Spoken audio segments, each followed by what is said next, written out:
Ya estamos grabando. Bueno, lo que le voy a contar es primero dos cosas. Eh, Primero me disculpo por no subir los videos el fin de semana. El tema es que este sistema nuevo es trambótico. De hecho, eh, tengo problemas con uno de las clases que es precisamente la de Khan. Estoy viendo si puedo rescatar porque no me corre el video, no sé qué le pasa. Me sale no de formato vial, no sé qué me sale. Y cualquier cosa ya probar rescatar aunque sea el audio, si no les voy a grabar en otra clase y voy a subir. Voy a grabar yo otra clase de Khan y subo. Pero tuve problemas con la clase, justamente la clase de Khan. No pude recuperar no estoy pudiendo recuperar el video. Voy a ver si puedo rescatar por lo menos el audio o voy a grabar. Eh, Así que me les pido disculpas por eso, pero como este nuevo sistema es más trambótico como ustedes pueden apreciar, eh, pero a medida que vamos avanzando vamos adentrándonos más en este, vamos a ir puliendo nuestro. Bueno, y segundo, como estaba hablando con los compañeros, está confirmado que el examen simulacro va a ser el 14. Creo que va a ser virtual, no sé si va a ser virtual presencial, creo que va a ser virtual el 14. Y eh, eh, así que suspendan toda su actividad por el día de los enamorados porque el lunes tienen examen.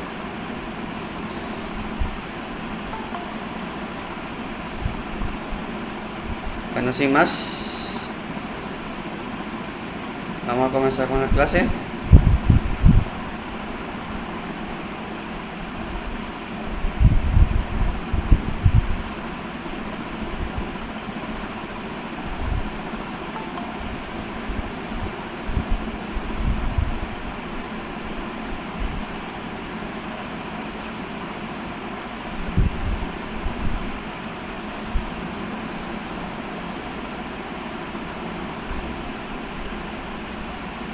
Hola.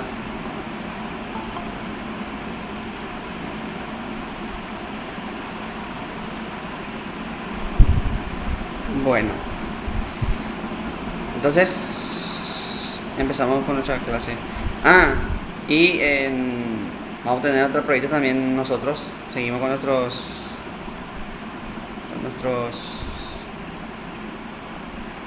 repasos, así que no se preocupen con eso, vamos a tener más pruebitas aparte de la prueba de sondeo.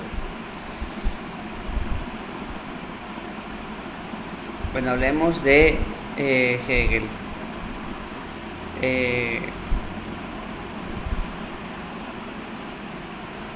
con Hegel empieza lo que sería la filosofía contemporánea. Hegel es el primer filósofo contemporáneo.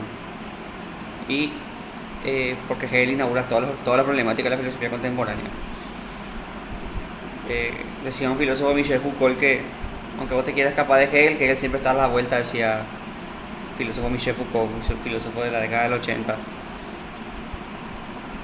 Eh,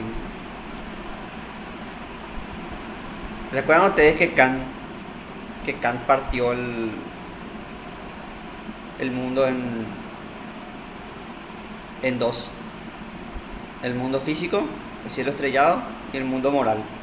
En uno, la razón pura se veía, en otro, por eso estaba mencionando en la clase pasada que Kant borra con el codo lo que escribe con la mano. Y eso a un idealista como Hegel no le gustó. Hegel, igual que Kant, era idealista de que sostiene que la idea viene antes que las cosas. O sea que esta camisa es roja, no porque es roja, sino porque yo le veo roja. Y el mundo, decía Kant, es la construcción de nuestras ideas. La realidad es las ideas que nosotros construimos, son las ideas que nosotros. Pero a Hegel, Hegel, aunque sea idealista como Kant, no le gustó el idealismo de Kant. Entonces quiere un idealismo que concilie todo, que explique la realidad en un solo aspecto monolítico así. Por eso el idealismo de Hegel se llama idealismo absoluto, porque quiere que la idea abarque todo. Hegel también era panteísta. ¿Qué quiere decir panteísta? Que cree que el universo es Dios. O sea, Dios no es un tipo con barba que está ahí en el cielo, sino que Dios es el mismo universo. Por tanto, nosotros, las plantas, los animales, todos somos parte de Dios. O sea, el universo, el movimiento del universo es la emanación de Dios. Hegel le llamaba eso el espíritu absoluto. El espíritu absoluto es la idea, es Dios, es toda la realidad que se desenvuelve.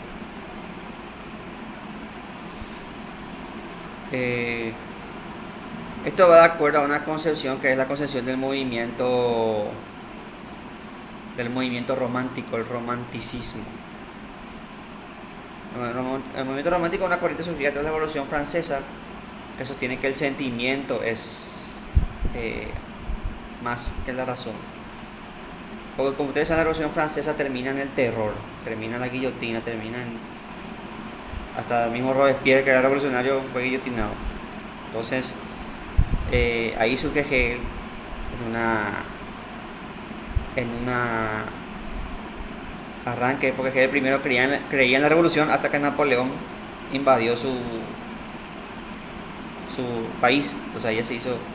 Y característica de esto, y que tienen que entender ustedes para entender a Hegel, es que el romanticismo cree en el sentimiento, pese a que Hegel era medio rebelde con eso porque era racional. Hay un nacionalismo exacerbado, o sea, un amor exacerbado a tu país porque, bueno, Napoleón te estaba invadiendo. Y creías que la realidad era algo vivo. Eso le pasa a Hegel. Igual que los románticos, Hegel cree que la realidad es algo vivo. En este caso, el espíritu absoluto. Y este espíritu, el universo, lo que nosotros vemos, la realidad, es el movimiento del espíritu.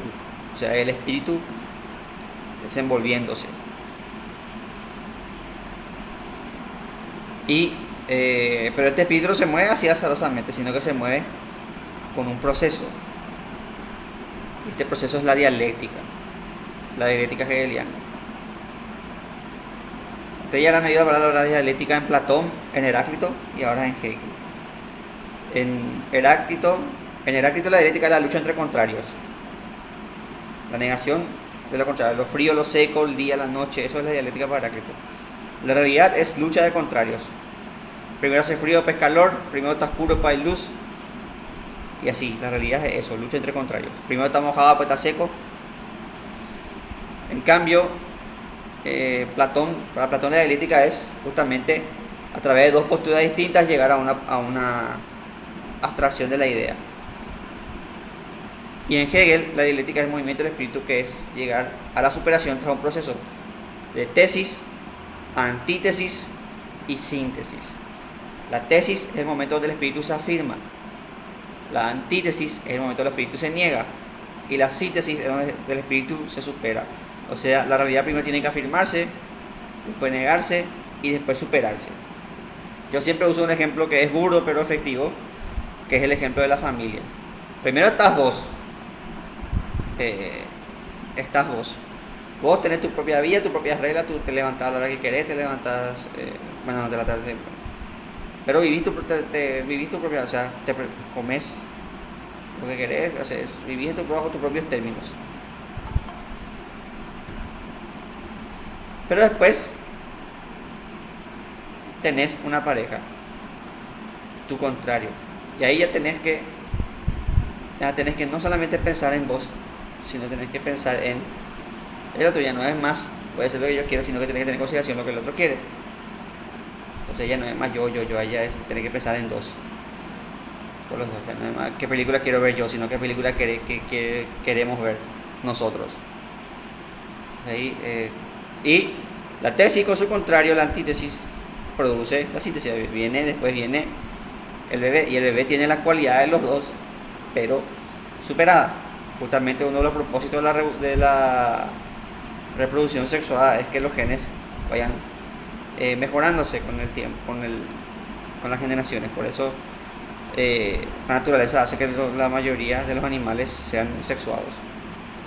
Entonces esa es la síntesis. Y esa síntesis vuelve otra vez a hacer una tesis, o sea, vuelve otra vez a hacer un nene, una nena, entonces vuelve a tener su antítesis y vuelve a producir una síntesis. Este es un ejemplo burdo, pero sirve para entender el proceso de dialéctica de Hegel. Les voy a dar otro ejemplo por si no han tenido el anterior. Ustedes primero son niños, nacemos, somos niños, o sea, bebés después niños. Cuando somos niños jugamos, y ¿qué hacemos cuando somos niños? Nos afirmamos, yo quiero yo quiero comer esto, yo quiero este juguete, yo quiero... Nos afirmamos. Después nos metemos en el sistema educativo. ¿Y qué hace el sistema educativo? El sistema educativo lo que hace es negarte. Porque lo que hace el sistema educativo es prepararte para la vida adulta. O sea, vos tenés que ya tener cualidades de adulto. Saber escribir tu nombre, saber leer, saber sumar, restar, multiplicar, dividir. Entonces, y esa afirmación, tu afirmación en ello produce la síntesis ya es el vos adulto, ya el vos que es profesional, que ya tiene un trabajo, ya tiene...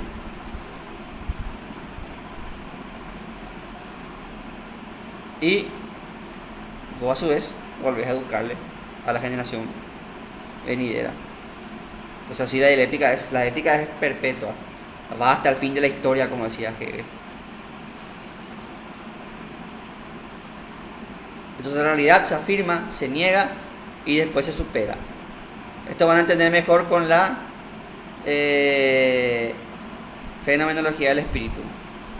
Hegel escribió una obra que se llama Fenomenología del espíritu, que tiene un título rimbombante que les va a parecer algo complicado, pero en realidad es fácil de entender. Es cómo el espíritu se hace fenómeno. O sea, cómo pasa la cosa de ser la idea, porque parece que Hegel es idealista y que primero está la idea, después las cosas. Cómo la idea se hace cosa. Eso es lo que Hegel quiere explicar en la fenomenología del espíritu. Y la idea, como es... Macarena. Profe, vos dijiste que él creía en algo y que eso significaba que él pensaba que Dios era el universo. ¿Cómo se llamaba eso? Panteísmo. Ok, gracias. Panteísmo se llama. Las posturas de la existencia de Dios son el agnosticismo, que es lo que sostiene que no sabemos si Dios existe o no. Eso es el agnóstico, que dice que la mente humana no puede probar o no probar la existencia de Dios. O sea, no sabemos si Dios existe o no. Es el agnosticismo. Después está el teísmo, que es el que cree en el Dios barbudo todo y que cree que Dios interfiere en los asuntos humanos. Es el clásico cristiano. Después está el deísmo, que cree que Dios existe, pero que Dios creó el mundo y dejó que funcione su libre albedrío. O sea, que Dios no interviene, que Dios está ahí mirando. Ese es el deísmo. Después tenemos el panteísmo, que creen que Dios es la naturaleza misma, que es el universo mismo. Y finalmente tenemos el ateísmo, que es el que niega la existencia de Dios. Esas son las posturas que hay con respecto a la existencia de Dios. Bueno, entonces, como decía Hegel, creía que la realidad era espíritu, el espíritu que emanaba y se hacía, y así se convertía en la realidad. ¿Y cómo se realiza ese fenómeno? Eso Hegel responde en su fenomenología del espíritu. Y la realidad se mueve a través de este proceso dialéctico. Ahora, yo les quiero advertir que este cuadrito que ustedes ven acá está bastante simplificado.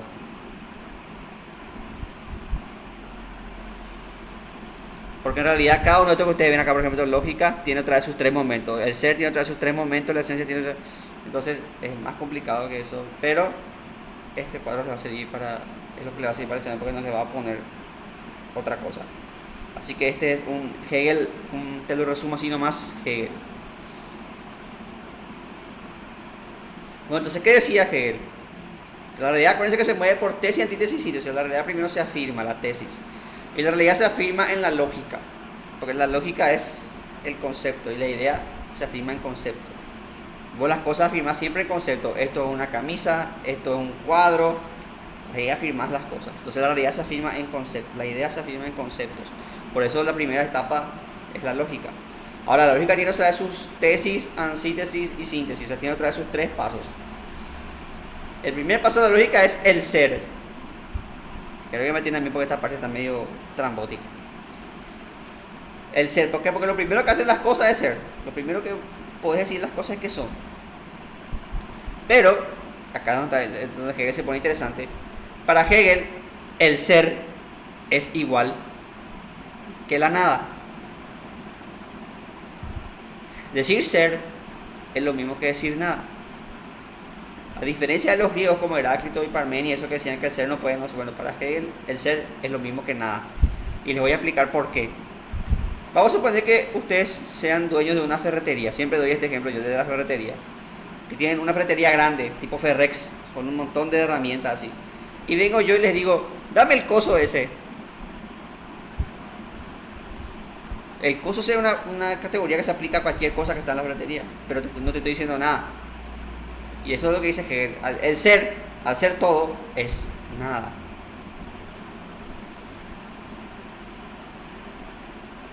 Es como cuando vos le preguntas, ¿qué te pasa? Y te responde, nada. Exactamente, el coso del madera. Como cuando le preguntas, ¿qué te pasa? Y te dice, nada. Y vos sabés que ese nada es todo. Así, y sabés que ese nada no es nada. Así, entonces, luego te quedas acá y ahí tenés que quedarte ahí sin respirar y sin mirar directamente a los ojos. Entonces, el ser es lo mismo que la nada. Entonces, irónicamente, el ser, para ser, el ser tiene que negarse. Entonces, la tesis es el ser, la antítesis es la esencia. ¿Por qué la esencia es la antítesis? Porque la esencia es lo que hace que las cosas sean. Y yo al decir yo, esto es un teléfono, estoy diciendo que no es una mesa, que no es una silla, que no es un... O sea, al afirmar que esto es teléfono, estoy negando que sea una silla, que sea una mesa, que sea una... Entonces, ahí estoy definiendo el ser, pero le estoy negando al ser como una cosa absoluta.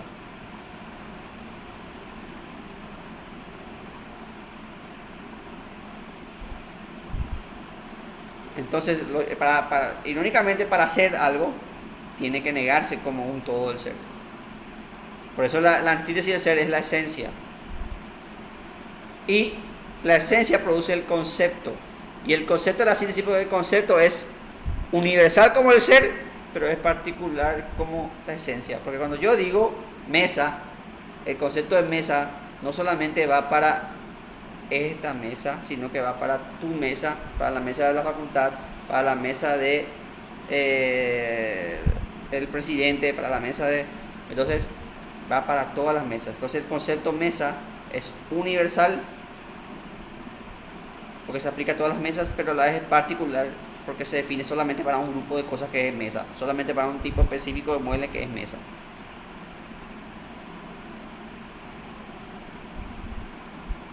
Entonces así es como la idea se hace cosa.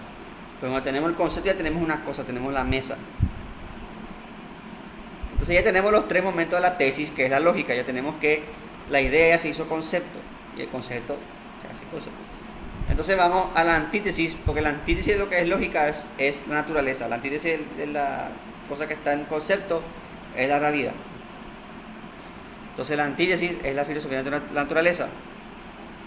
Y acá también, como ustedes habrán adivinado, la antítesis también tiene su tesis, su antítesis y su síntesis. Sé que es muy confuso, pero...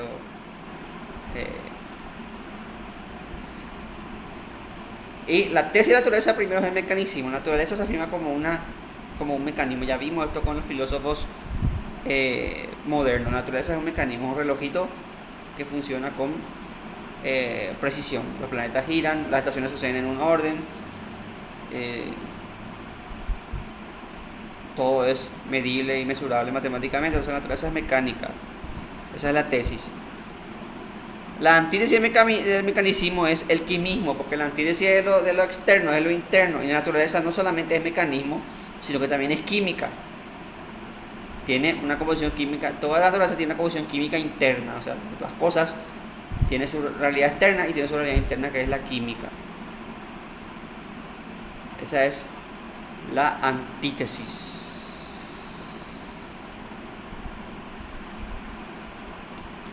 Y finalmente la síntesis, que es la mezcla de los dos, tanto lo externo como lo interno, produce la teleología, o sea que la naturaleza tiende hacia algo. Voy a explicar esto una planta tiene mecanismos externos, o sea, tiene mecanismos de ramificación de hoja y eso, y también tiene mecanismos internos, o sea, produce químicos internos que le producen hacer la fotosíntesis, que es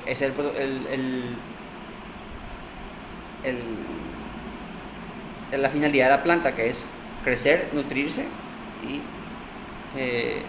sobrevivir. Entonces, ven que tanto la realidad interna como la realidad externa van hacia un lado, van hacia la supervivencia de la planta en este caso. Entonces, toda la naturaleza tiene un sentido, toda la naturaleza va hacia algo, tiene una teleología.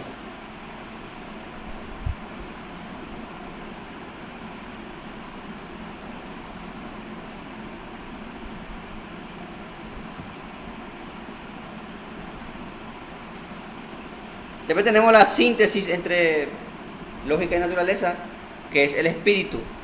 La filosofía del espíritu tiene 3 momentos, o sea, una tesis, una antítesis y una síntesis. Cada uno trae con su tesis, antítesis y síntesis.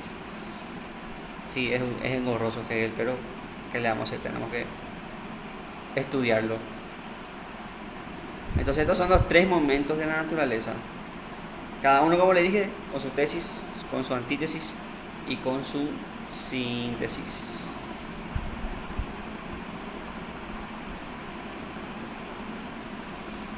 Entonces el primer momento de la filosofía del espíritu es el espíritu subjetivo, porque la realidad primero se afirma en mí mismo. O sea, lo subjetivo es lo que depende de mí. Por ejemplo, el gusto es algo subjetivo. A vos te puede gustar una comida, a mí no me puede gustar esa comida. A vos te puede gustar un auto, a mí no me puede gustar ese modelo de auto. Eso es lo subjetivo. Entonces el espíritu se afirma siempre en lo subjetivo primero. Y la tesis de la tesis, valga la redundancia, la tesis del espíritu subjetivo es la antropología. ¿Por qué? Porque el espíritu se afirma en el hombre. ¿Por qué? Porque el hombre es el momento de la naturaleza en donde la naturaleza cobra conciencia. El hombre es el espíritu haciéndose consciente de sí mismo. El momento que la naturaleza quiere conciencia es cuando sale el ser pensante, que es el hombre.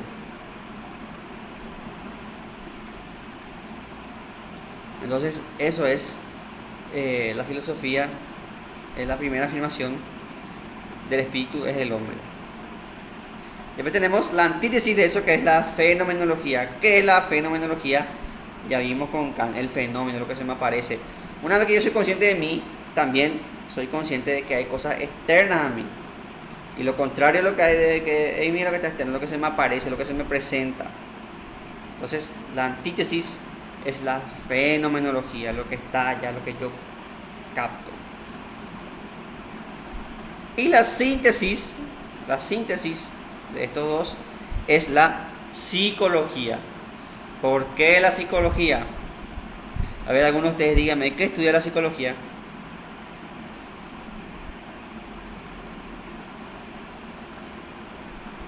Pueden escribir en el chat o usar el micrófono. ¿Qué estudia la psicología? Exactamente, ayer, la conducta y los procesos mentales. Es decir, en la psicología, el hombre se ve a sí mismo como fenómeno, o sea, se estudia como objeto de estudio. Es naturaleza consciente que estudia por qué es consciente.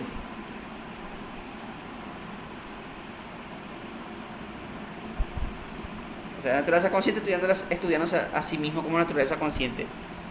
Eso es la psicología. Por eso la psicología es la síntesis de la subjetividad, porque es lo subjetivo viéndose como algo fenoménico. Lo contrario a lo subjetivo, y por tanto la antítesis, es el espíritu objetivo. Lo objetivo es lo que no depende de mí. Lo que, por ejemplo, a vos te puede gustar o no gustar una comida, pero existen cosas que son objetivas. Por ejemplo, las leyes de tránsito son objetivas para todos.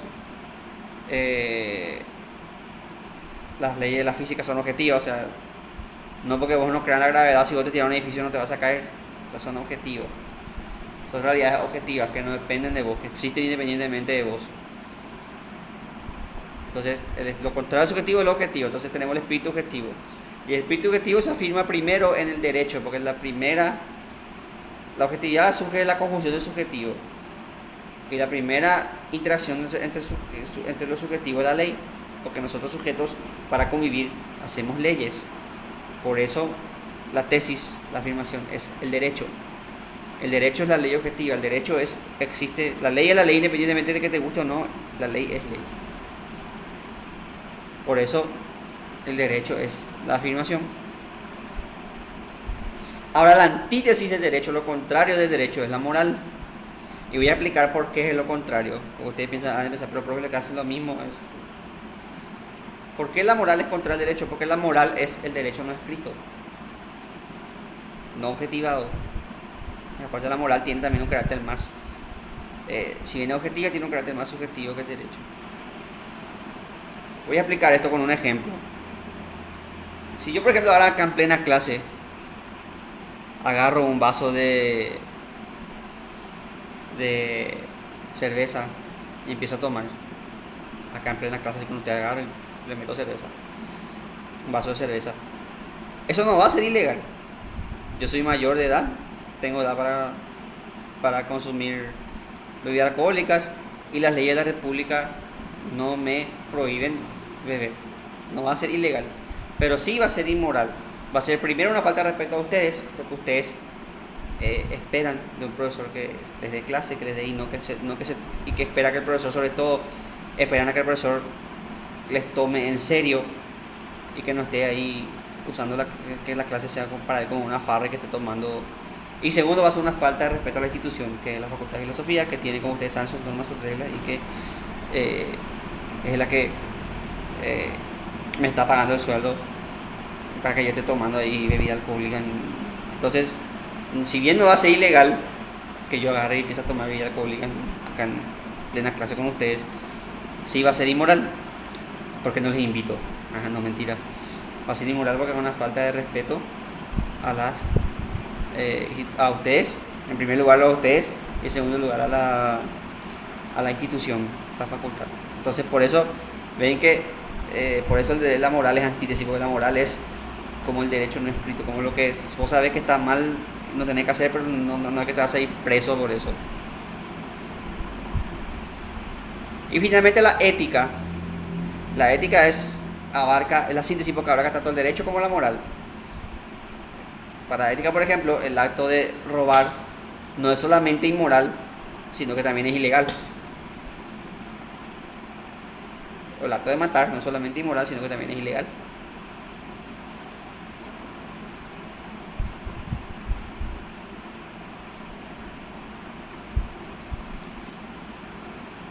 Entonces,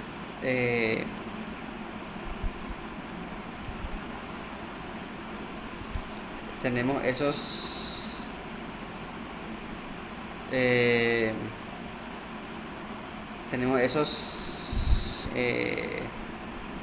ejemplos de derecho, moral y ética. Y finalmente tenemos la síntesis, que es el espíritu absoluto. El espíritu absoluto combina lo objetivo con lo subjetivo, y acá ya es la totalidad ya. Y el espíritu absoluto, la tesis del espíritu absoluto es el arte. ¿Por qué? Porque en el arte se plasma tanto lo subjetivo como lo objetivo. El arte no solamente plasma la realidad interna de un artista, o sea, el mensaje que da un artista, sino que también plasma la época. Porque una obra de arte no entendés solamente la realidad que plasmó el artista, sino que entendés parte de la época, el contexto,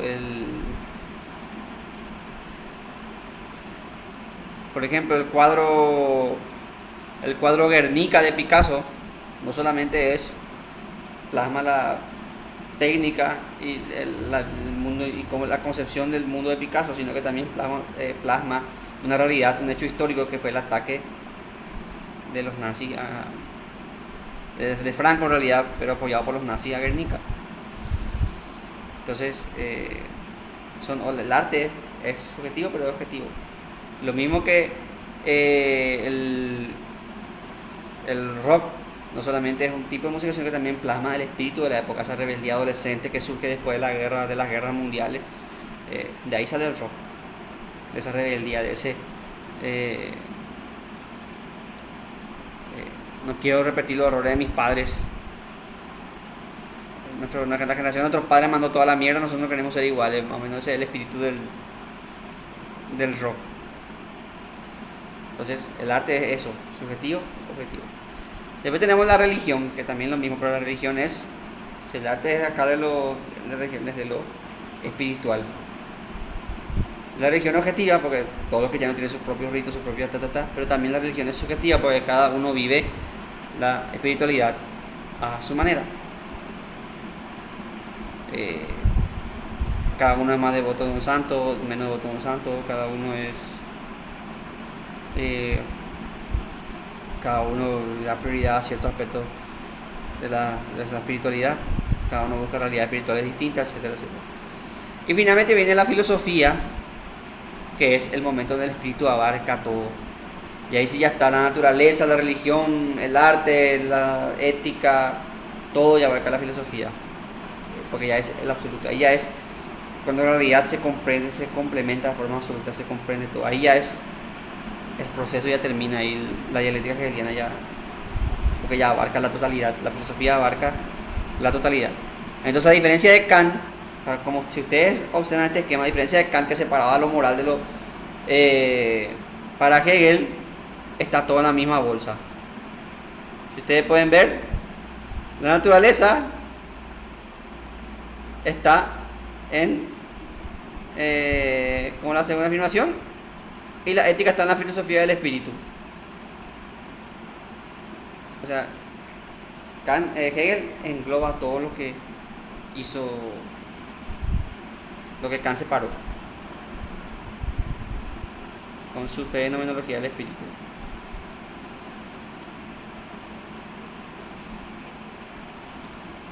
Acá tenemos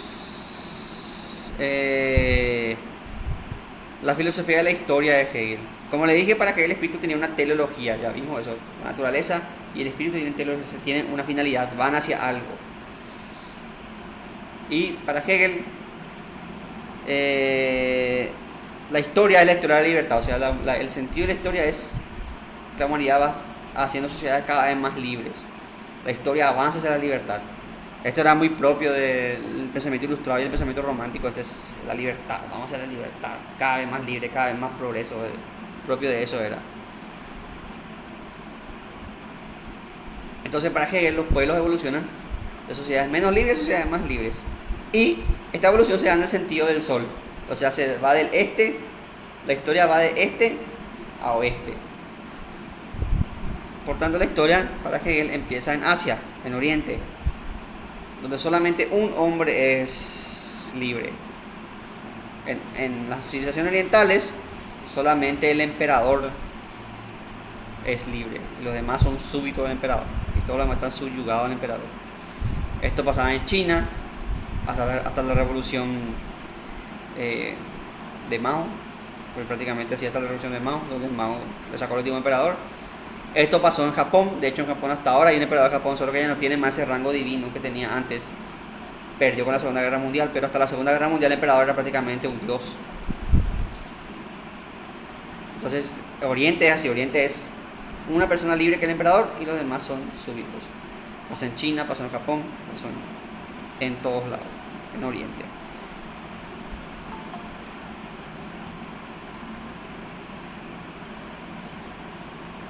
Después tenemos Grecia. En Grecia, algo nuevo que se llama democracia, donde algunos son libres. Porque en democracia, ¿quiénes pueden votar? Los ciudadanos. Y vamos a hacer un poco de repaso acá, a ver si ustedes se acuerdan.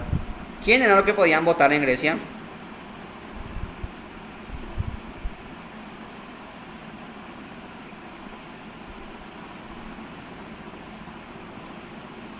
A ver si recuerdan. ¿Quiénes podían votar en Grecia?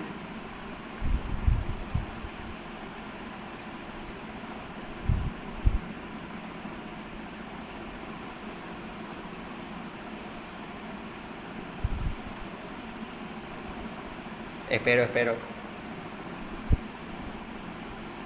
Sí,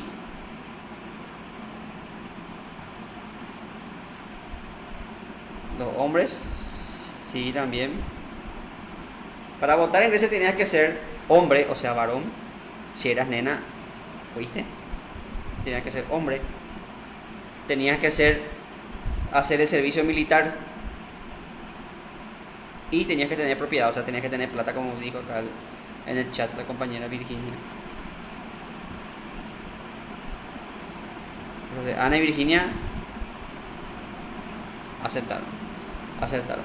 Tenías que ser varón, tenías que hacer el servicio militar y tenías que tener propiedad en la ciudad. Si eras mujer, no votabas. Si no tenías propiedad, si no tenías plata para comprar un terrenito, no votabas. Si eras esclavo, no votabas. Entonces, por eso en Grecia no eran todos libres, algunos eran libres. Después tenemos Roma, que es la edad, la madurez, la edad viril de la historia, que es la civilización se hace universal. Porque Roma lo que hace es tomar la cultura griega y la suya y la difunde por todo el mundo. O sea, nosotros somos herederos de la civilización greco-romana. Nosotros tenemos la cultura romana, muchas de las cosas que tenemos son romanas. De hecho, el derecho es romano. Y el derecho es el ejemplo perfecto de la universalidad, porque el derecho la abarca a todos. En Roma, seas el emperador o seas el último, si bien en Roma había diferencias de clase, como en todos lados, por más que vos seas el emperador, hasta el último esclavo de Roma, vos estabas bajo la ley romana. O sea, la ley del emperador no estaba por encima de la ley ni nada, la ley era universal, era para todos. Y eso es lo que hizo Roma, hacer la civilización universal, la cultura universal. Y finalmente llegamos a Europa, que son los herederos de la cultura greco-romana, a través del cristianismo y del imperio sacro romano-germánico. Y entonces, por tanto, los europeos son la civilización superior, porque son la sociedad más libre. Y entre los europeos, los más superiores son los alemanes. O sea, los más europeos entre los europeos son los alemanes. O sea, los alemanes son los más pro, los más lindos, los más churros, los más intelectuales, los mejores en todo. Eso es lo que decía Hegel. O sea, para Hegel, los alemanes eran la creme de la creme, lo mejor de lo mejor. Los europeos eran los mejores y los mejores entre los europeos eran los alemanes. Porque los alemanes eran los herederos del imperio sacro romano germánico. Y eran el baluarte de la cultura y de la civilización occidental. Entonces, los alemanes eran los mejores. ¿Por qué Hegel era así? Acuérdense que yo le dije, por eso yo les di contexto, por eso yo siempre doy contexto primero, porque es importante. El romanticismo, con la invasión de Napoleón, los románticos respondieron con un nacionalismo exacerbado. O sea, con un sentimiento de superioridad. Yo soy el mejor, soy lo mejor. Los alemanes tenemos la mejor lengua, la mejor cultura, la mejor todo. No solamente era Hegel, sino también todos los alemanes. De hecho, esta filosofía es la que lastimosamente se va mal a utilizar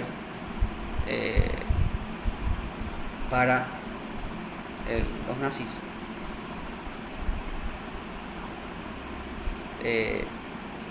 Esto de Hegel, de la cultura superior alemana, y el tema del Übermensch de Nietzsche, que vamos a ver después, también se usaron para eso. Vamos a ver en la siguiente clase, creo que vamos a ver el Übermensch de Nietzsche. Entonces la historia para Hegel era la libertad, y la historia llegaba a su fin en Europa, específicamente en Alemania, donde está la civilización más pro. Entonces ustedes van a preguntar, profe, ¿y qué pasa en América o en África? Y Hegel era tajante con eso, decía, estos pueblos no tienen historia. América no tiene historia, decía Hegel. América y África son wannabe Europa. ¿Qué quiere decir wannabe? Quiere ser. O sea, el destino de América y de África es imitar a Europa, intentar ser como Europa. No van a poder ser como Europa porque Europa tiene 2000 años de civilización occidental y son el baluarte de la historia, pero tienen que intentar ser como Europa. Ese es el destino de América, ser una copia de Europa, un wannabe Europa. Por supuesto, esto fue criticado por muchos pensadores, como por ejemplo Enrique Dussel y muchos otros pensadores. Criticaban este tema porque Hegel era muy europeizante.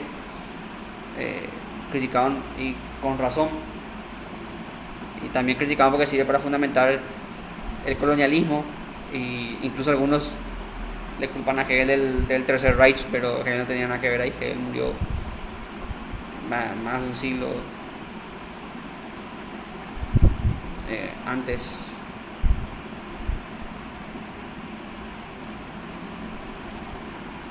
Entonces, eh, eso pasó con Hegel. Esa es la filosofía de la historia de Hegel. Y tienen que tener en cuenta que tengan en cuenta el contexto para analizar la filosofía. Las invasiones napoleónicas, el nacionalismo exacerbado que surgió en Alemania por culpa de eso. Entonces en ese contexto se da esta filosofía de la historia de Hegel.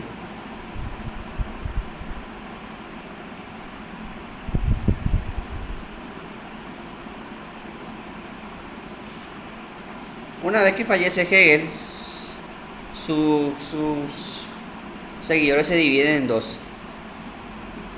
La derecha hegeliana, la que quiere mantener así como está el sistema de Hegel,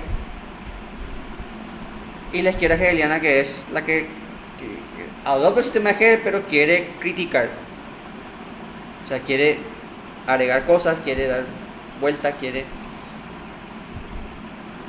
Y entre esos hegelianos de izquierda se encontraba Levi Strauss, Feuerbach y de quien vamos a hablar nosotros, que es el que nos importa, nuestro amigo Carlos Marx.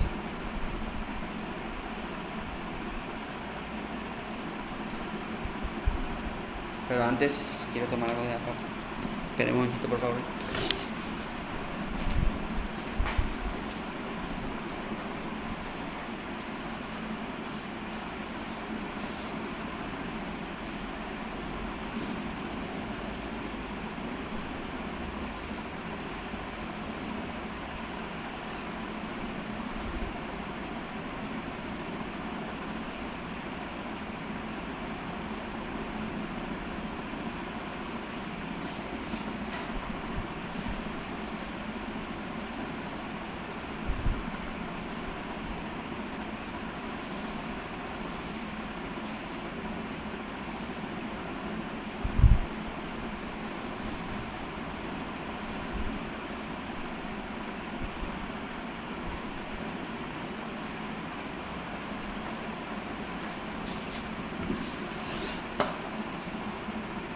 Hola, estoy de vuelta.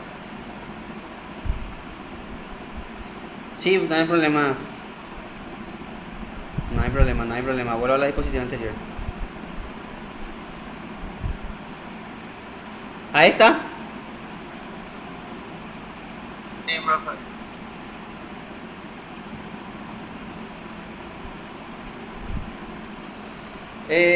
Pregunto, ¿esta disposición no está ahí en el aula? No, profe. La voy a liberar ya. ¿Hasta qué parte? Voy a mirar ahora en el aula después. Hasta acá no está, profe. Hasta acá no está liberado. Sí. Ah, perfecto. Entonces este no me falta. Y ya voy a liberar la próxima clase también ya para. A lo mejor conviene liberar todo ya. Bueno.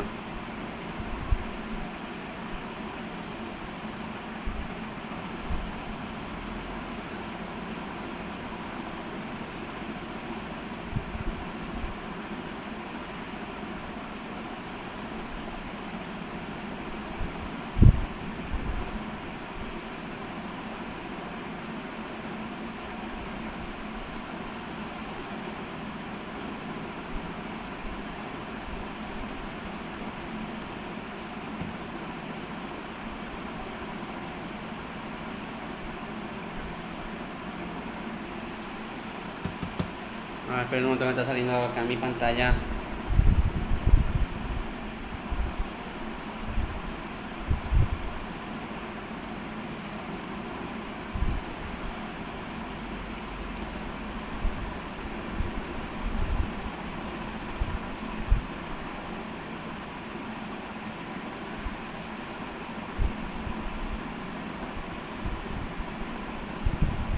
¿Qué es lo que le pasa acá a mi pantalla? Me está saliendo ahí esta cosa del Windows, no puedo ver nada.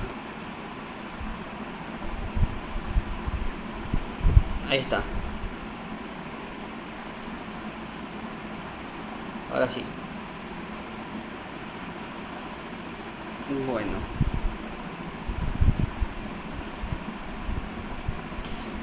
Como les dije, uno de los hegelianos que trató de innovar el pensamiento de Hegel fue Marx. Marx ya es un filósofo de la sociedad industrial, o sea, cuando Marx ya vino el tema de la revolución industrial. La revolución industrial vino con la máquina de vapor y con grandes avances científicos y trajo mucho progreso, o sea, ya trajo la luz eléctrica, los ferrocarriles, mejoraron las condiciones de vida y por eso fue algo bueno, pero también con el progreso vinieron muchas cosas negativas, como la explotación. En la época de Marx la gente trabajaba en las fábricas y no había leyes laborales, o sea, no vacaciones, ni aguinaldo, ni las 8 horas, eso no existía. De hecho, en esa época podía encontrar niños, chicos de 12, 13 años, haciendo turno de 10 horas en fábricas de carbón, por ejemplo. Entonces, y por eso Marx vio ese lado negativo de la revolución industrial.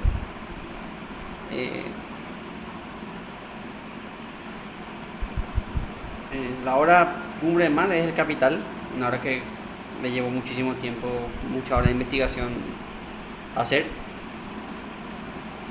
Lo que quiere hacer Marx es dar vuelta al sistema de Hegel, porque Hegel explicó la dialéctica en la idea, o sea, vieron cómo la idea se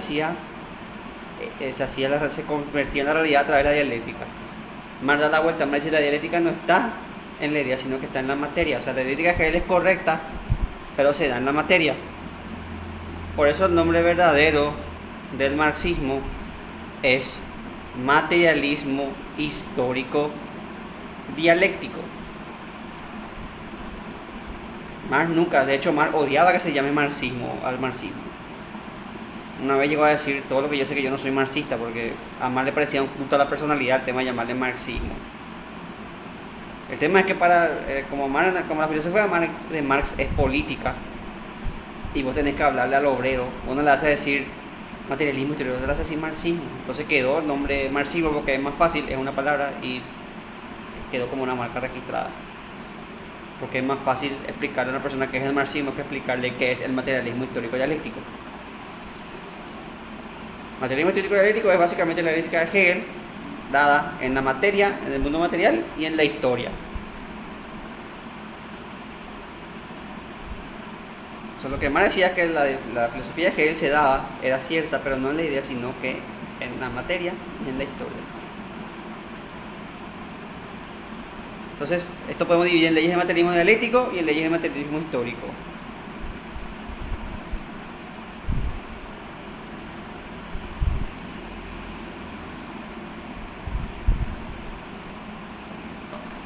Veamos primero las leyes de materialismo dialéctico. La primera ley de materialismo dialéctico es el paso de la cantidad a la cualidad. O sea, pasamos de mucho, de más, pasamos a menos, pero mejor. En el universo, la materia inerte es cualitativamente superior. O sea, hay mucho más materia inerte que materia viviente. De hecho, hasta ahora, que nosotros sepamos, solamente hay un lugar donde hay materia viviente, que es la Tierra. En todo lo vasto que es el universo, hasta ahora conocemos solamente un lugar. Después probablemente encontramos más, pero posiblemente. Pero ahora, entonces, el punto es que aunque encontremos más vida, siempre va a ser más la materia inerte que la materia viviente. Pero la materia viviente es cualitativamente superior, porque es capaz de replicarse, de autosustentarse, nutrirse y reproducirse. A su vez, otra vez, por ejemplo, es la materia viva. La materia viva pluricelular es cualitativamente inferior a la materia unicelular, pero es superior, es más compleja. Y la materia viva inteligente es cualitativamente, pero es cualitativamente superior a la materia viva no inteligente. Entonces, las cosas van de más en cantidad a menor en cantidad, pero mejor. Eso es lo que es. Esa es la ley del salto dialéctico. Después tenemos la ley de la lucha de los contrarios. La tesis y la antítesis luchan entre sí. O sea, la síntesis es producto de una lucha, decía Marx. En el caso de la naturaleza que estamos hablando, por ejemplo, los animales tienen que luchar contra su entorno. O sea, el animal tiene que luchar para adaptarse a su entorno. Y esa lucha produce formas superiores de vida, porque al luchar en su entorno los animales evolucionan. Entonces, la síntesis es animal, en tesis animal, antítesis entorno, síntesis lucha. Lo mismo se puede aplicar a ustedes, por ejemplo. Ustedes van a tener que luchar contra el filtro, que es el examen de ingreso, para superarse y llegar a un estadio superior desde el estudio de formación académica, que es son los estudios universitarios.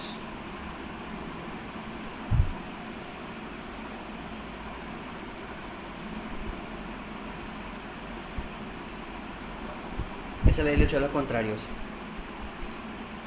Y después tenemos la ley de la negación de la negación. Justamente la lucha de los contrarios, menos por menos, da más.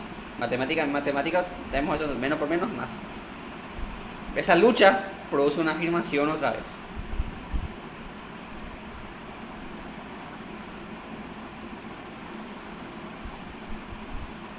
Como le dije, siguiendo el mismo ejemplo, ustedes tienen que negarse como estudiantes, luchar contra el filtro, porque la facultad quiere ir descartando. Van a quedar tipo de selección natural, van a quedar solamente los que más, y ahí va a evolucionar.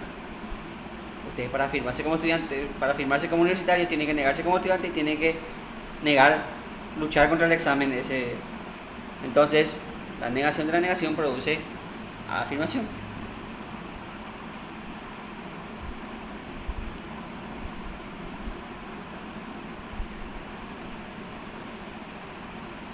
Ahora, vayamos a las leyes del materialismo histórico. Lo primero que dice Marx es que la historia puede explicarse por leyes. La historia, así como la física tiene leyes, la historia también tiene leyes. No son leyes rígidas como la de la física, porque en física siempre va a ocurrir de la misma manera. O sea, esto siempre va a caer, a menos que estemos hablando de física cuántica, pero eso es otro tema. Ahí hacia el principio de incertidumbre esas cosas ya se dan, entonces no es siempre. Pero en la física tradicional, esto siempre cae. En la historia no es tan rígido, pero hay leyes también en la historia. Un ejemplo es que toda la humanidad todas las civilizaciones empiezan siendo recolectores, después se hacen cazadores y agricultores. No todas estarán lo mismo, no todas de la misma forma, pero todas pasan por ese estadio.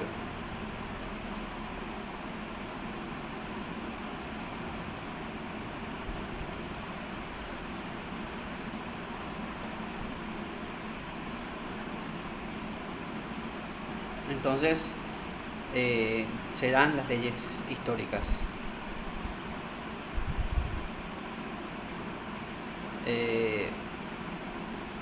Por tanto, la historia igual que tiene sus leyes. Esto nos lleva al segundo postulado, que es la lucha de clases. La historia de la humanidad, decía Marx en el Manifiesto Comunista, es la historia de la lucha de clases.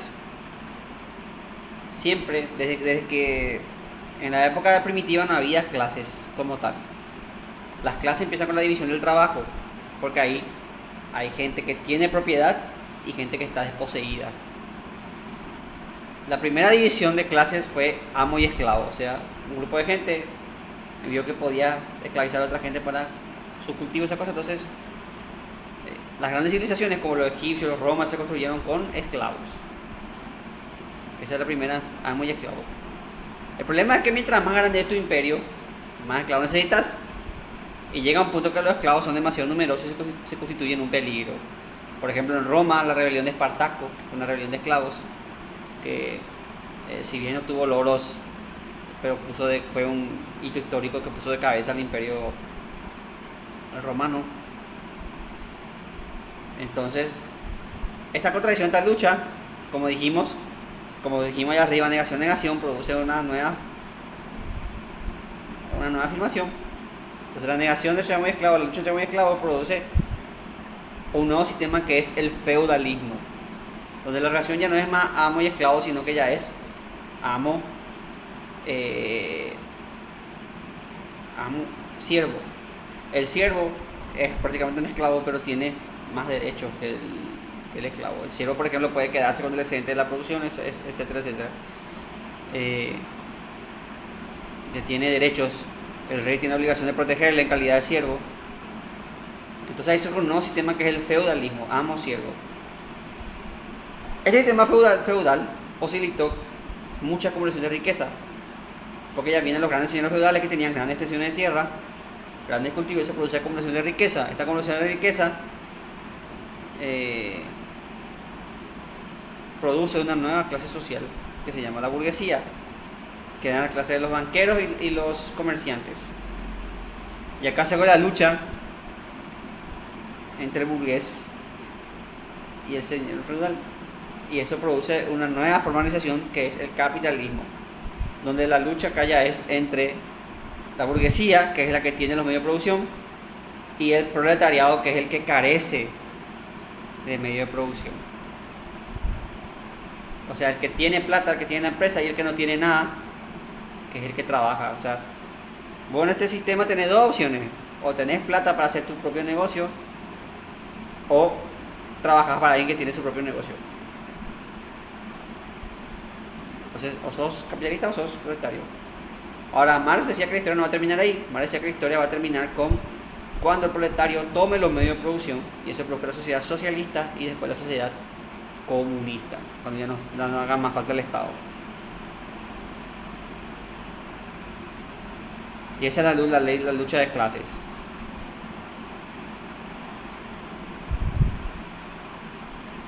Después tenemos el economicismo.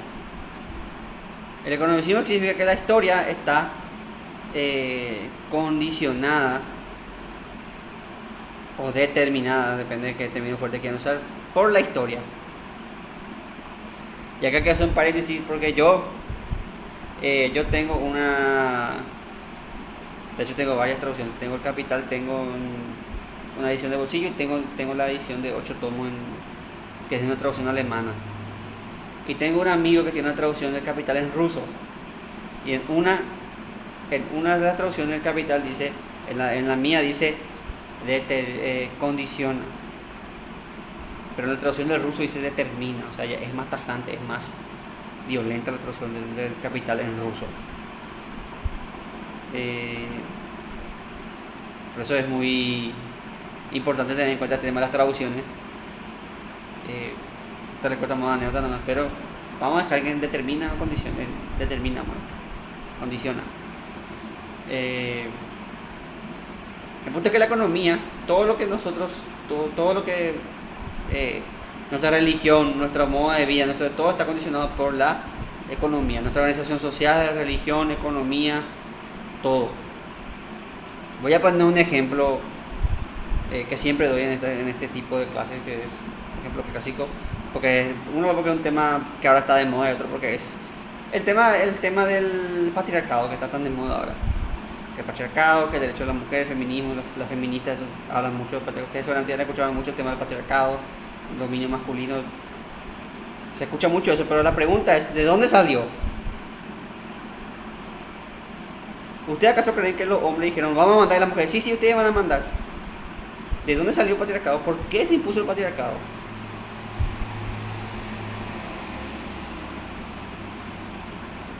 ¿Por qué se impone Y la respuesta es que es supervivencia por motivos económicos. Cuando surge la división de trabajo, surge también el tema de la agricultura, la organización de agricultores y cazadores. El tema es que la cacería no es como ahora que yo me voy a Big y traigo carne molida o carne. No, tienes que caminar kilómetros encontrar animales. El animal no es que se quedaba ahí tranquilito. Tenía que caminar por selvas peligrosas donde había tigres, donde había cosas. Y el problema es que eran las mujeres las que se embarazaban y tenían las criaturas.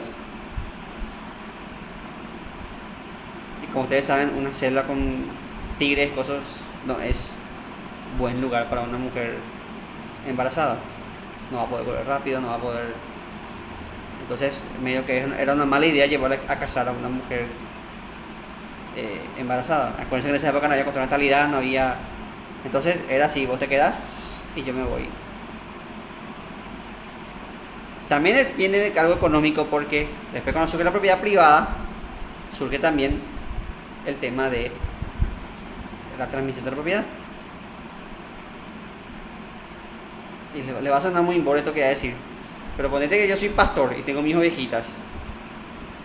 Yo voy a heredarle el rebaño a mis hijos, pero yo quiero que los hijos a los que yo le dé mi ovejita sean mis hijos, no hijos de otro.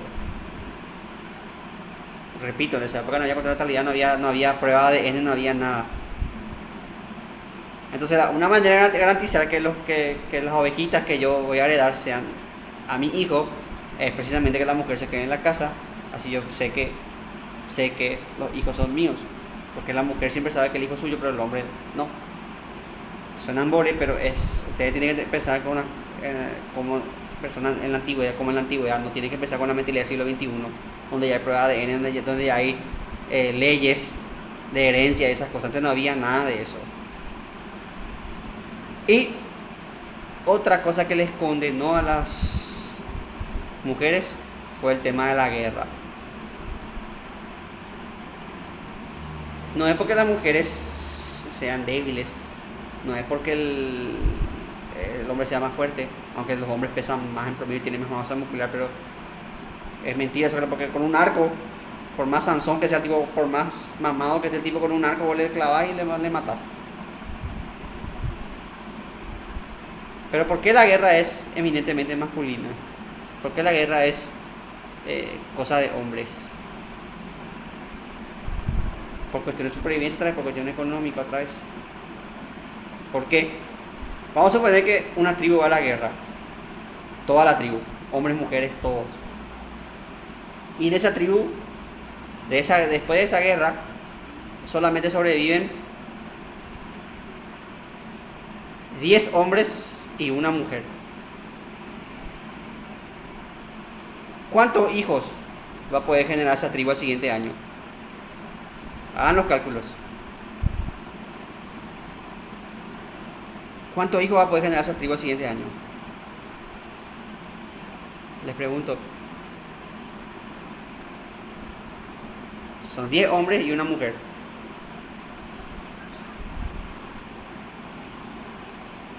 ¿Pablo? Yo calculo que uno nomás, no sé qué sale algún gemelo que Ahí tenés suerte. Pero sí, y eso así, forzándole a la mujer vas a poder tener un hijo por año. Y probablemente con la medicina de la época probablemente se te muera al tener el segundo o tercer hijo. Y como dices, si tienes suerte tenés gemelo y tenés premio doble. Ahora, vamos a poner caso real, vamos a poner que sobrevivan 10 mujeres y un hombre. ¿Cuántos hijos va a poder tener esa tribu en el siguiente año?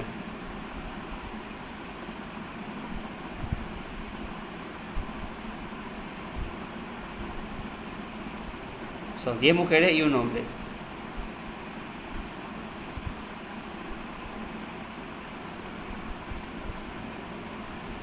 Van a poder tener 10 hijos. Sí. Por eso las guerras, porque en términos de costo-beneficio es más costoso, es mucho más costoso en términos de perder una mujer que perder un hombre. Con tal de que quede un solo tipo vivo ya podés repoblar, pero la mujer no. Entonces piense como si fuese antigua, es mucho más costoso. Y el número, la cantidad de gente va a habitar, porque las civilizaciones más numerosas conquistaban las civilizaciones menos numerosas. El número, de hecho hasta ahora en la guerra la población, el número poblacional es importante. Imagínense antes más todavía. Porque antes no había aviones bombardeos, no había métodos de matar a distancia. Antes era todo cuerpo a cuerpo. Entonces el número era importantísimo. Por eso era el varón el que hace. Ahora te van a decir, profe, pero hubo mujeres guerreras, profe, pero hubo mujeres, sí, hubo mujeres guerreras, hubo mujeres cazadoras. Pero eso es la excepción, no la guerra, porque no la regla. Porque es más costoso perder en la guerra a una mujer que perder en la guerra a un hombre. Por eso económicamente eso fue. Y como con la guerra viene el poder político, entonces la mujer quedó excluida de la política, quedó excluida de... Y por eso ahí surge lo que las feministas ahora llaman el patriarcado. Por eso la mujer se quedó relegada a la casa y se quedó relegada a cuidar a los hijos, y es por cuestiones económicas. Entonces ven cómo la economía condiciona la vida social, determina la organización social. ¿Cuándo empieza otra vez la mujer a querer recuperar la sociedad? Con la sociedad industrial, porque la industria requiere mano de obra y eso requiere que la mujer también trabaje. Y ahí la mujer en el siglo XX, cuando empieza a trabajar la mujer, dice, pues yo hago lo mismo que vos, yo quiero derecho, yo quiero votar también. Entonces la misma economía, que fue la que ahora la economía, el sistema económico, es lo que está propiciando la liberación femenina, porque ahora la mujer ya no es como antes. La mujer tiene que quedarse en la casa y cuidar a los hijos, y la mujer tiene que trabajar, tiene que tener independencia económica, tiene que tener todo. Entonces ven cómo la economía cambia la forma de vida, la organización social.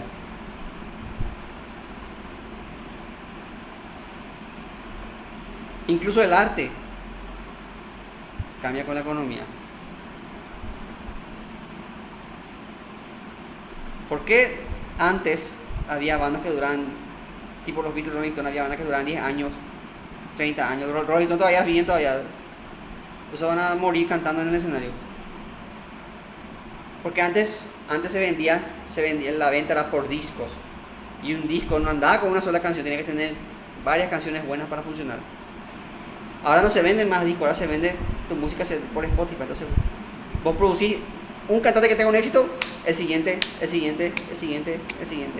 No hace falta más que vos tengas discos, hace falta que vos tengas hits.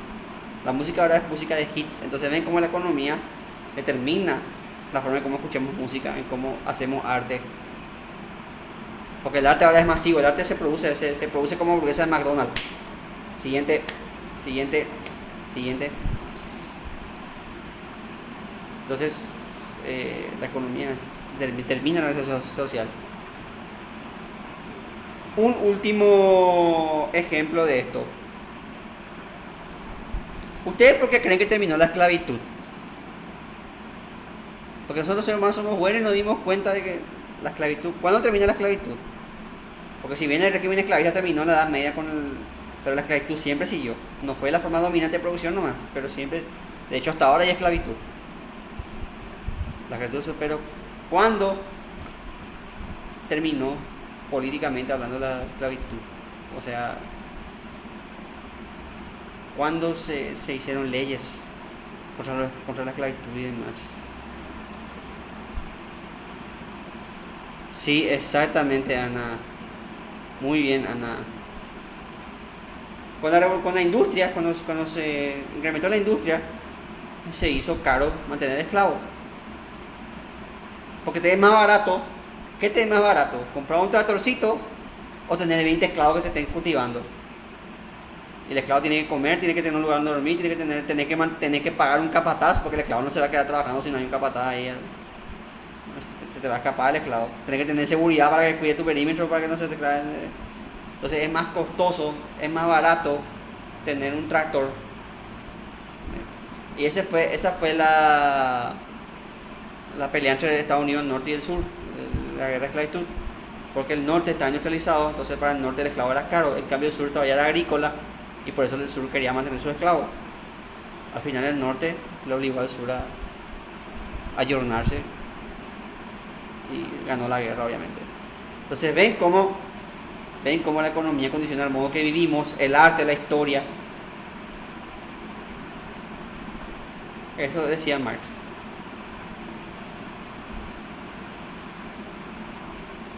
Creo que en otro ejemplo ya está más que suficientemente explicado.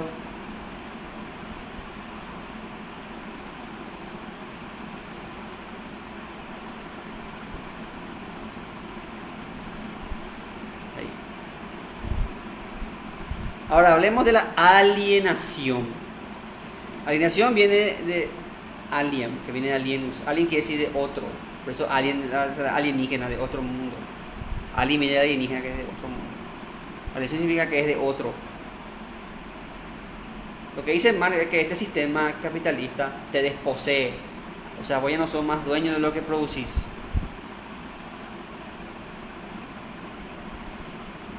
El chino que hace este teléfono no fue hecho por Lee Mu-bai, el chinito que está trabajando en la fábrica. Este teléfono fue hecho por Huawei. O sea, Lee Mu-bai, el nombre que inventé, saqué de una película china, El Tigre y el Dragón. Lee Mu-bai, el trabajador de la fábrica china. No celulares, se pasa así. Pero él no produce para él trabaja para, en este caso, Huawei, que es una fábrica china. No sé cuántas horas trabaja por Lee Mu-bai, pero seguro que en el mejor de los casos son 8 horas. El tipo no está produciendo para él, está produciendo para la fábrica. La fábrica le da a él el excedente. Y la fábrica no te paga el total de tu trabajo. No te puede pagar porque si este teléfono cuesta hacer $5 y vos lo vendés a $5, no vas a ganar nada. Entonces, por más, y eso es lo jodido de este sistema, que por más buena onda que sea tu patrón, por más buen jefe que tengas, nunca te va a poder pagar a tu día de tu trabajo, porque si no su empresa va a ser insostenible. Entonces él te paga una parte y se queda él con... Eso se le llama plusvalía. Vos trabajas y la empresa, tu jefe o lo que sea, se queda con parte del valor de tu trabajo. No te pueden dar el valor de tu trabajo, si no la empresa va a quebrar. Entonces nunca te pagan por todo el valor de tu trabajo.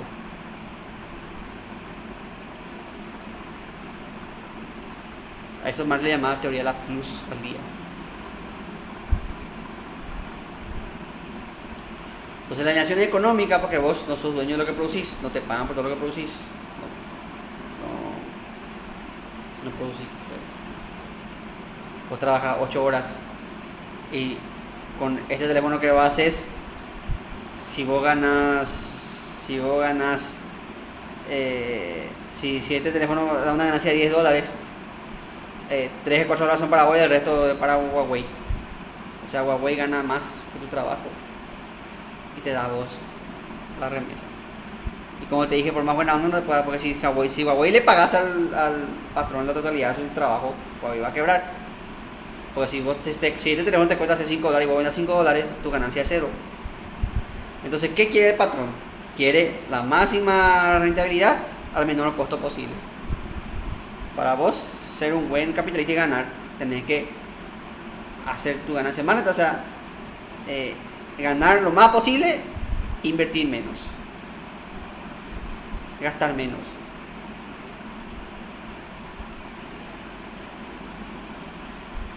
La alienación también hace que vos no seas dueño de tu actividad. Vos no solamente no sos dueño de lo que vos producís, sino que tampoco sos dueño de tu tiempo. Vos tenés que trabajar, tenés que tener un trabajo de 8 a 5. Tenés que estar trabajando de tal hora a tal hora. Vos no puedes decir, hoy voy a trabajar de 1 a 8 de la tarde, no puedes decir. Hay trabajos, poco con horario flexible, pero igual esos trabajos te dicen tenés que trabajar tantas horas por semana, no es que vos podés trabajar cuando querés y no trabajar cuando no querés. Vos no puedes decir, por ejemplo, ya gané lo suficiente por este mes, voy a dejar de trabajar para dedicarme a estudiar guitarra o algo así, no puedo decir eso. Tenés que trabajar, tenés que producir, si no producís, entonces vos no sos dueño de tu actividad. Vos tenés que estar a tal hora en tu oficina y salir a tal hora de tu oficina.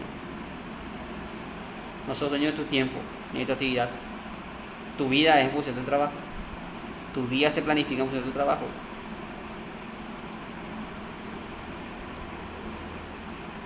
Acuérdense que en la época de Marx tampoco era el tema de los domingos, eso tampoco era.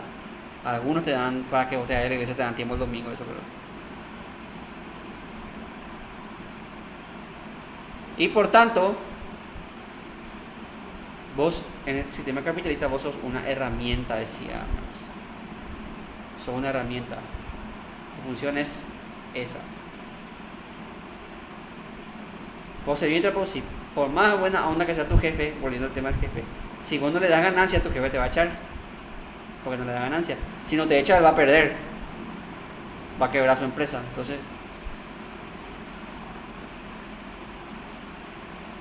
no importa que seas buena persona, que sea lo que te importa tu jefe, que produzcas. Y esto de la productividad permea todos los aspectos de la vida. Ay, tenés que dormir 6 horas, levantarte temprano. Para el que madruga, Dios la ayuda. Los emprendedores se levantan temprano. Te enseñan a ser productivo. Pues la sociedad es así. Y para eso, vos sos alguien que tenés que producir. Si no vos no producís, no vales. Sos una herramienta, entonces. Pero la alienación, aparte de ser económica, la alienación también es ideológica. Primero porque este sistema alienante divide la sociedad en clases. La clase trabajadora y la clase burguesa. Y como ustedes saben, la sociedad está organizada en clases. Esto va en todos los niveles sociales. Incluso hay colegios para gente de una clase social y colegios para gente de otra clase social. Yo, por ejemplo, entré en San Miguel. San Miguel yo siempre decía que San Miguel era San José de los pobres. San Miguel, un padre José Sabat, se apiadó del chacarita y dijo, vamos a hacer un San José para los chacariteños. Y hizo San Miguel. Y yo no soy de clase, yo soy de clase, mi posición social sería clase media, pero como el colegio ese estaba cerca del trabajo de mamá y entre otras cosas, me fui al San Miguel. Y no era caro como el San José, yo me fui al San Miguel. Y ahí yo vi lo que es gente que no tenía que comer. Yo tenía compañeritos que se quedaban allá a comer porque no tenían comida en su casa, se quedaban a comer en el comedor del colegio. Eso fue chocante para mí, sí. Pero ves, en todo sentido ves eso. Ves que la ciudad está dividida así. Ves que hay un sector marginal así chacarita y un sector cheto, carmelita, por ejemplo. La ciudad está dividida en sectores así. Los lugares de ocio, los bares, discotecas, hay bares para gente de un estatus social, bares para gente de otro estatus social más bajo. Hay discoteca para gente de un estatus social y hay discoteca para gente. Se ve, la sociedad se divide en clases. Y toda la ropa, la moda, hay tiendas de ropa que son carísimas, que es para, obviamente, gente para un nivel social. Y hay tiendas de ropa que es, no sé, el mercado, que es barato y que es para gente de otro nivel social. Entonces la sociedad se divide en clases. Lo mismo la política. La democracia, y esto criticaba, decía un marxista llamado Lenin, que fue dirigió Rusia durante el comunismo. Lenin decía que la democracia era una democracia de clase, porque en nuestra democracia, que teóricamente todos tenemos las mismas oportunidades, no es así, porque la gente de plata parte con ventaja. Por ejemplo, vamos a suponer que yo quiera candidatarme para presidente. Tengo ya mi camisa para la ocasión. Bueno, vamos a suponer que yo quiera candidatarme para presidente. ¿Cómo yo voy a poder competir, por ejemplo, contra un Horacio Cartes que tiene la villita en todo el país? ¿Cómo yo voy a poder competir? El tipo va a hacer una mejor campaña porque va a tener más recursos, va a tener más apoyo, va a tener una base política mayor de apoyo porque va a tener más plata. Entonces evidentemente en la democracia va a ganar quien más pasta pone. Y aunque vos no te quieras candidatar, suponiendo que yo soy un empresario y no me quiero candidatar, lo que yo voy a hacer es financiar el partido que responda a mis intereses. Entonces al final, en la democracia, gane quien gane, siempre gana el que tiene la plata. Siempre gana una clase social determinada. Siempre ganan los que tienen los medios de producción.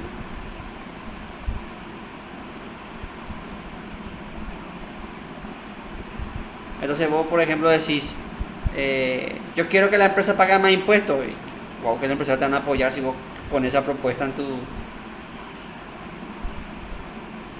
Entonces, obviamente la democracia es una cuestión de clase.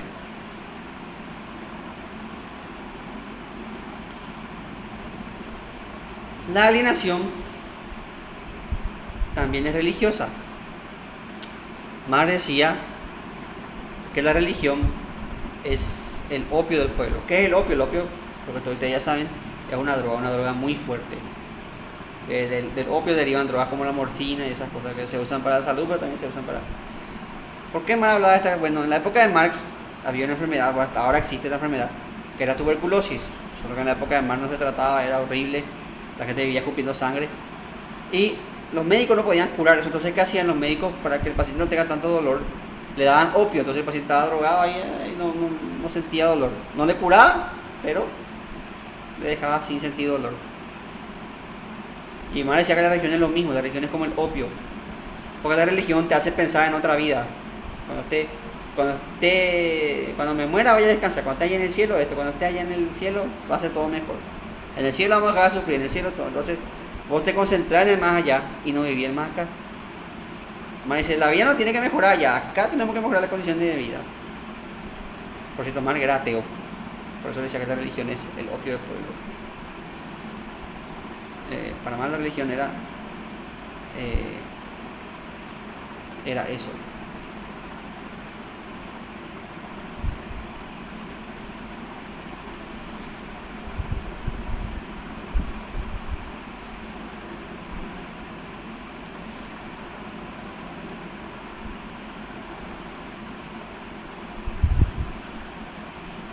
Bueno,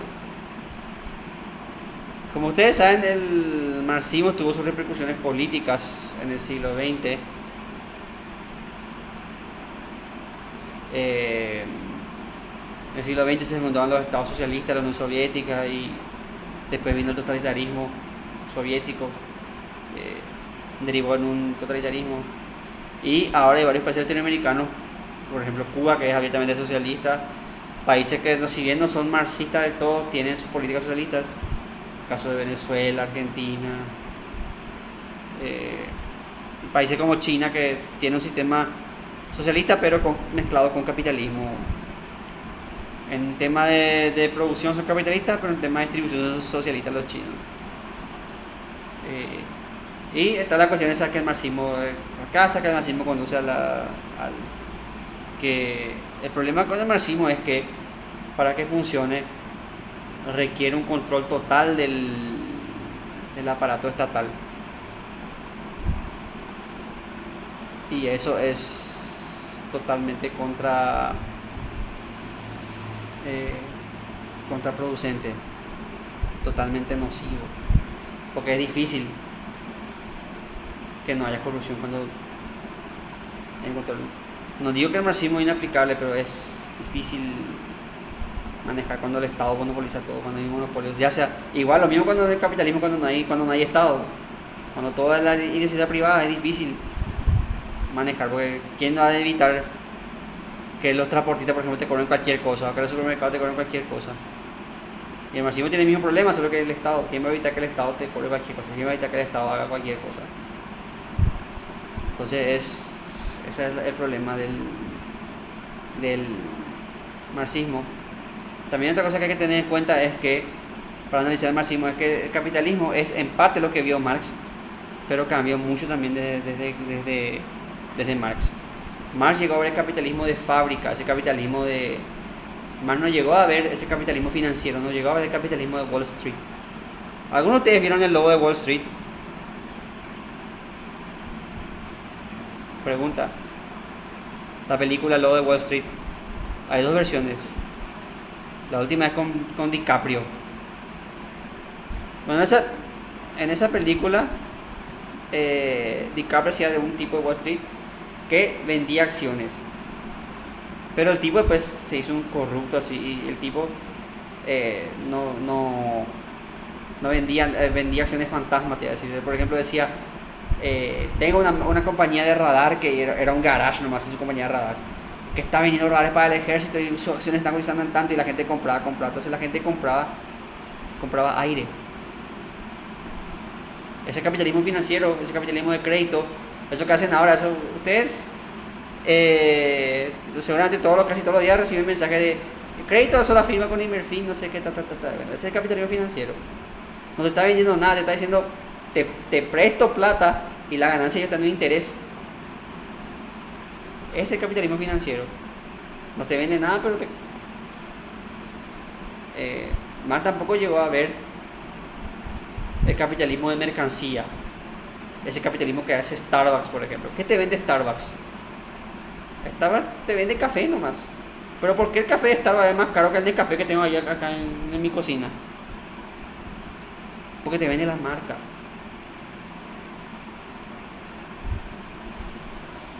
Esta remera, si yo le pongo acá un polo o un Lacoste, le puedo vender mucho más caro. Esta misma remera te puedo vender más caro.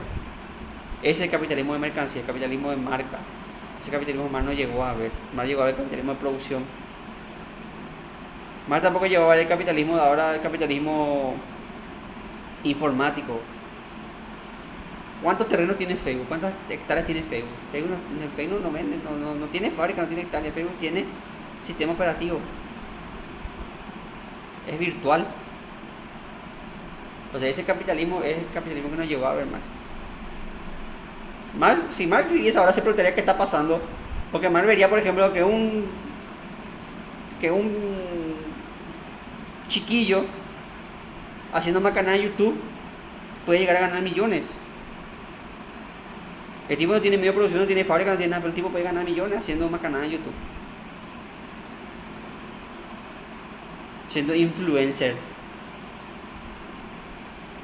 Y mueve, es un mercado que mueve. Entonces van a decir, ¿qué está pasando acá? ¿Dónde está la mercancía? ¿Dónde está el valor de uso? ¿Dónde está el valor de cambio? Pero ese capitalismo no es. Pero sí hay que reconocer, pese a las críticas y pese a todos los peros del marxismo, hay que reconocer que sí siguen las condiciones de explotación del capitalismo. Si bien mejoramos las condiciones, ya tenemos vacaciones, tenemos derecho a vacaciones, tenemos derecho a aguinaldo, tenemos derecho a 8 horas, siguen las condiciones de explotación. Basta con irse al campo, con irse a un call center para ver que siguen las condiciones de explotación. Entonces sí, en parte el capitalismo todavía sigue siendo como vio Marx. Por eso el marxismo, pese a sus críticas, pese a todo lo que se pueda discutir, el marxismo sigue siendo una forma viable, un método de análisis viable, factible de la realidad.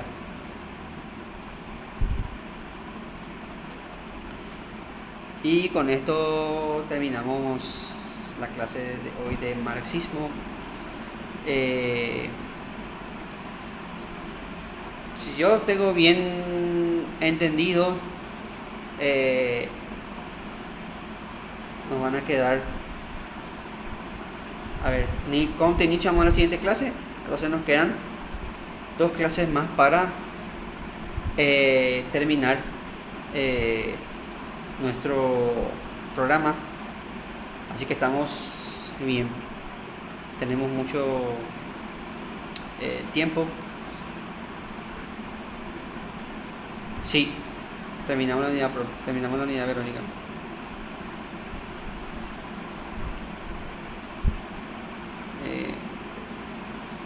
Y voy a estar ahora, de hecho ahora mismo voy a esperen un momentito. Ahora mismo voy a poner como visible. Mientras tanto ustedes pueden escribirme en el chat algunas preguntas. Y mientras estoy poniendo visible, quiero recordarles que vamos a estar informándoles, porque el 14, o sea, esta la siguiente semana y la siguiente viene el examen. Y yo mañana voy a subir también una pequeña pruebita de sondeo. Así, mientras más pruebas ustedes tengan, más práctica van a tener para el examen final. No sé si qué les parece, ¿están de acuerdo?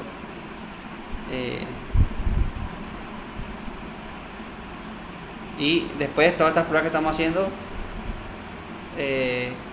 vamos a ir dándole revisión en las clases de repaso. Mis cursos, filosofía sección G.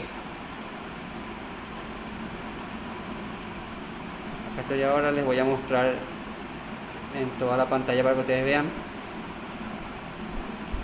Compartir.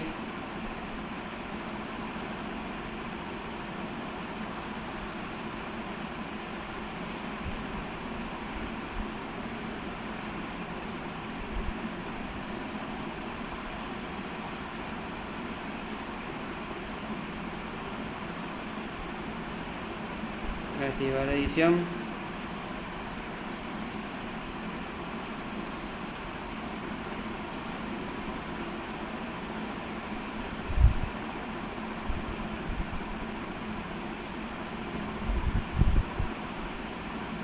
Completar can.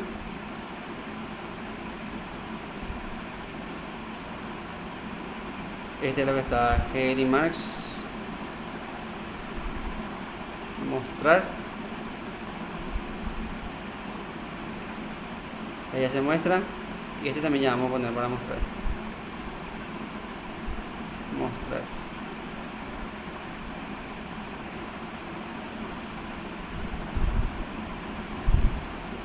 Ahí ya tienen.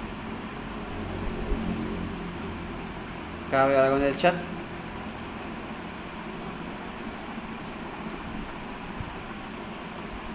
Y yo quiero que el jueves, que tengan todo el jueves, desde las 12 hasta las 23:59 para rendir. Desde las 00 hasta las 23:59 quiero que tengan para rendir. Y van a tener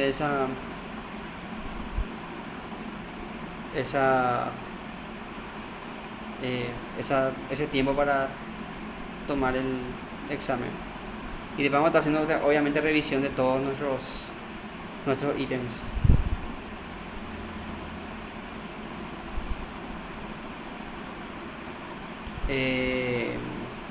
La próxima clase vamos a empezar con, creo que ya le hablé de esto, pero lo voy a repetir otra vez.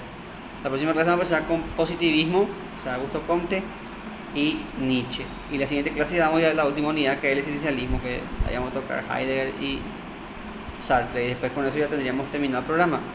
Eso nos dejaría, esperen, voy a mirar un poco mi calendario, sin contar las clases que vamos a tener examen, no sé si va a suspensión o no, pero en teoría tendremos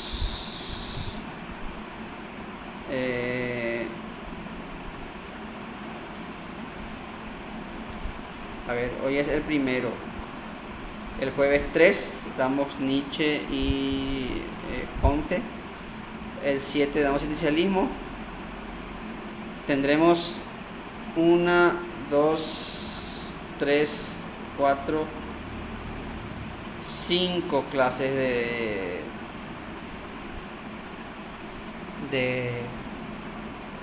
nos quedarían 5 clases de repaso, lo cual me parece un tiempo más que espectacular para estudiar.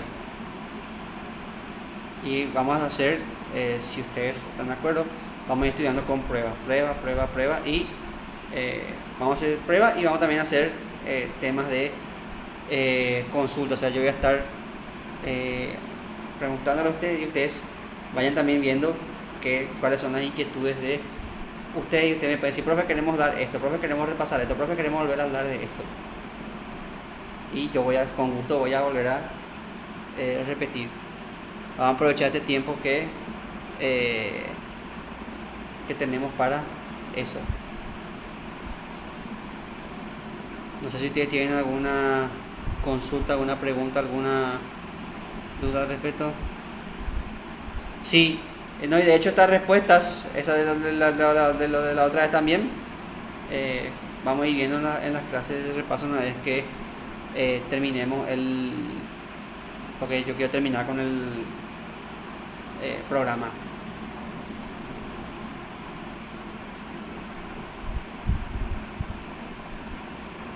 Sí, voy a habilitar. Ya te escribí yo la otra vez creo que ahora te escribí, Verónica, voy a habilitar otra vez la prueba de la clase pasada. No sé a quién escribí eso. Y va a estar, la prueba, acuérdense que va a ser el jueves. Voy a estar el jueves para que ustedes puedan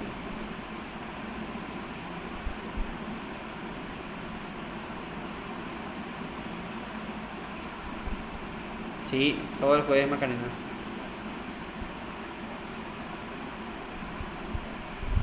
Todo el jueves.